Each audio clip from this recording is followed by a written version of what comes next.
Let's take a look at absolute and relative positioning.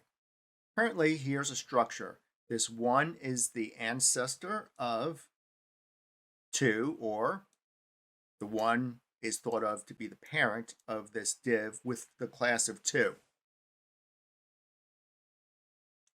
Proving this, take 5. Refreshing the browser. All right. If I move this 1 downward, let's say margin top 40 pixels, everything within it will follow. If I give the 2 class a position of absolute, be absolutely somewhere, where? Let's say 10 pixels from the top. Let's say 10 pixels from the top. And it's going to be 10 pixels from its bounding container, which is the 1.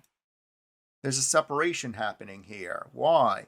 And this is because position absolute will look to the parent, but only if the parent has a positioning defined. If it doesn't, it will look to higher and higher elements until it hits the body tag. And the body tag is now what this absolute positioning is responding to. To get this to recognize this div again, all you have to do is to add position relative. And by adding position relative to this outer div, that's going to make this absolute div recognize the space that's in.